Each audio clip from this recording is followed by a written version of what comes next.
So I'm very, very happy to be sitting here with Mr. Mike Perk, the amazing Mike, who is also my business partner and friend and old Canoni and old drinking buddy. And I'm not going to tell your secret story, not on camera. Too many on you. We have that agreement. So we're not going to go there. We're going to go straight into the topic of the day, which is essentially this revolution that we're sitting upon and the fear and anxiety that I think a lot of people are feeling right now. And I think I just want to give a little bit of context for the viewers that you've gone through a bit of a revolution yourself in terms of coming from the world that we ran in together, the digital advertising world, to now essentially repurposing and transforming your own business or our own business into something that's brand new. Can you tell us about that process and why you thought it was... Sure. So I think the marketing industry is an interesting industry. And about 5 years ago, we saw the writing on the wall to a large extent, and that was happening tangibly to us, where clients were saying, well, we need to bring stuff in-house. They weren't going to other clients. They were saying, well, we can actually do that in-house now. The knowledge is all there. You don't have that area of expertise. Sure. There was also great brand people and great marketers now moving from agency side into brand side. Sure. And they were doing the strategy, the creative. So the marketing industry was becoming a lot more subjective. And I think where we had always added value was in that higher level business consultation, really. Sure. And really trying to solve the problems and the focus on the problem. Sure. And because it was being more and more moved away from that, we had to look at the landscape and see how it was changing. And at that point we made the decision to move, and it was to transform. And it's been a very, very interesting journey. So really it started probably 3 years ago. Sure. It took us a while just to figure out what that would be, and we had a bit of time to play with.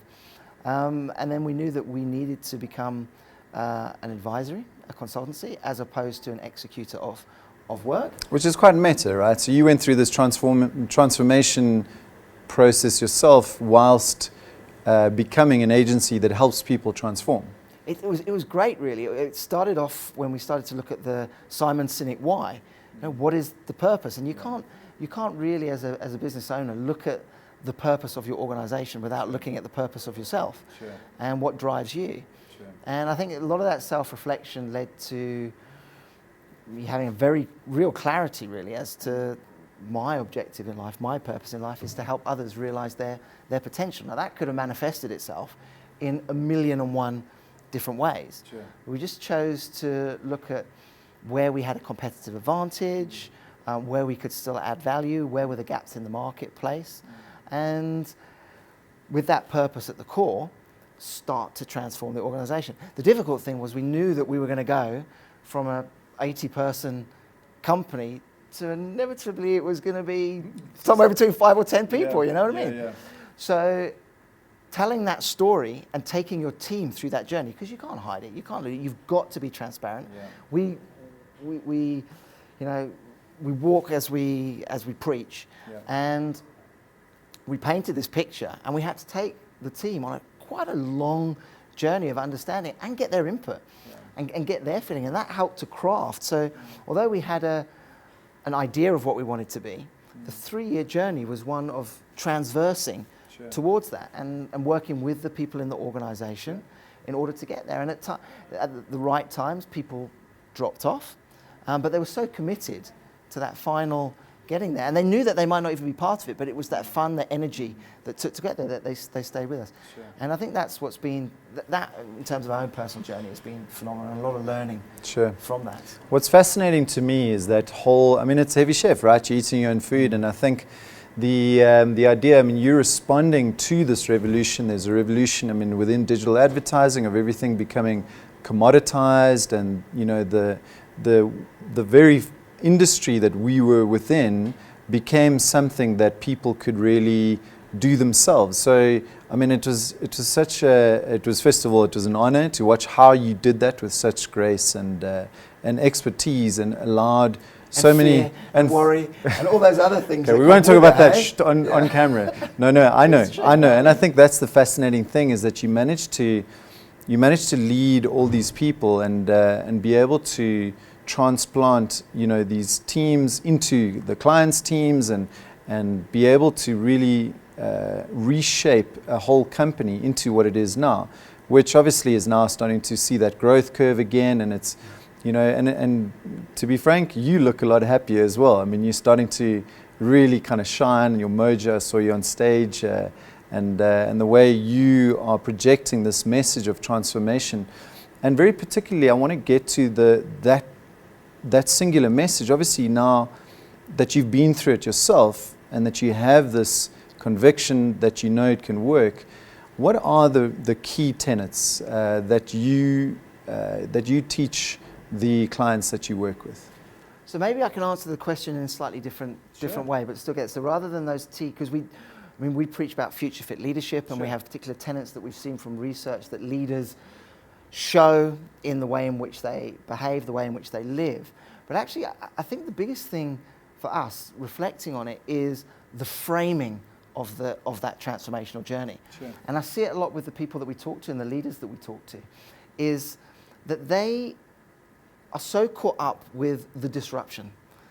So use the example of The Wizard of Oz. I love old movies. Okay, so let's talk Wizard of Oz. Now, Dorothy gets picked up by a cyclone. Yeah. This disruption, that's really the fourth industrial revolution. So that's what's happening to leaders at the moment, right? Now, and they're feeling helpless. Dorothy couldn't do anything about that. Sure. She was picked up. She had no control over the fact that she was picked up in this cyclone. Okay? Yeah. So she couldn't get out. Now, she could start trying to fight the cyclone and try and go, I'm going to go. But that wasn't the whole point of The Wizard of Oz, right? Yeah. The point with Wizard of Oz was where she landed. She suddenly landed in this technicolor, beautiful place called Oz, compared to the black and white. Pretty crazy freaking people as well. It was.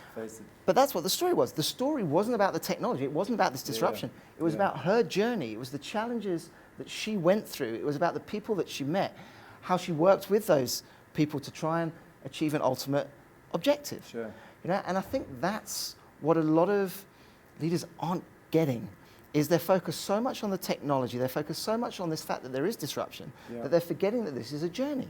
And we've got an exciting journey ahead. It's how you frame your mind to it that is going to make that succeed. So that's fascinating. So what you're saying is as much of a psychological reaction as it is a technical reaction to this revolution. Yeah, and it's seen in all the conferences, all the events out there. If you have a look at the tech landscape, I promise you 95% are on the latest technologies or business stories of rolling out the technologies and the challenges they're facing. Hardly anyone is talking about the culture, the people, the structures that need to be in place, the way that leaders need to behave. Sure. And that's 50% of the thing. That's Dorothy's journey. The difference is Dorothy in the movie, for example, she got back to Kansas. We ain't going back to Kansas.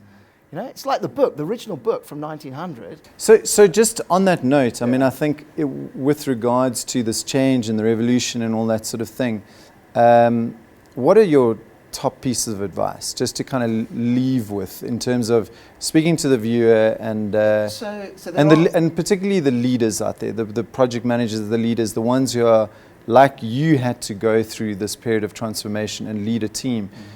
What would you advise the leaders listening to this? What's interesting, some of the stuff that we went through is now starting to come out through the research. And I think the first bit of proper research into this cultural people side of digital transformation has only just really sort of come out of MIT this year. And the things that they've seen were very much the things that we saw. It was changing your structures that you work in, getting away from that hierarchy. It needs to take an agile approach to your work.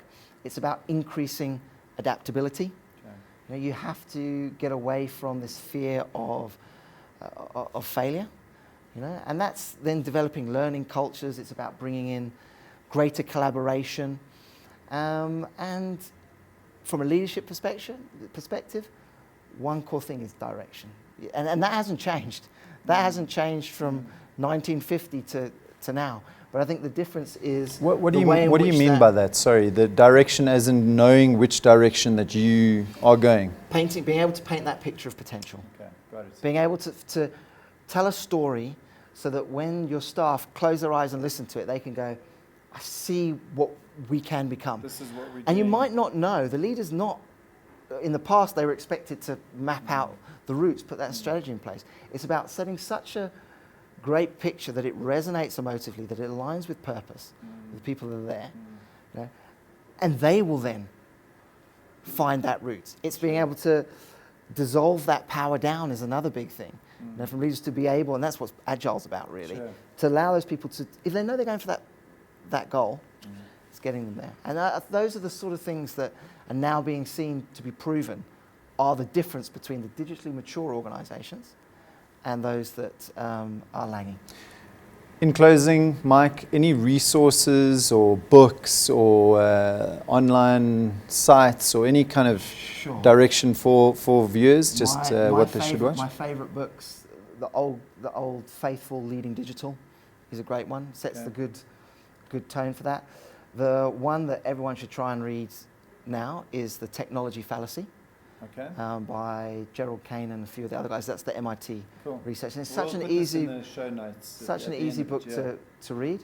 I'm loving at the moment Prime to Perform, which is all around motivational factors for people at work, and it shows the things that will get people to perform better. And we all talk about purpose being one thing, but it's not the most powerful. Play is now seen, its research shows that play is the most powerful.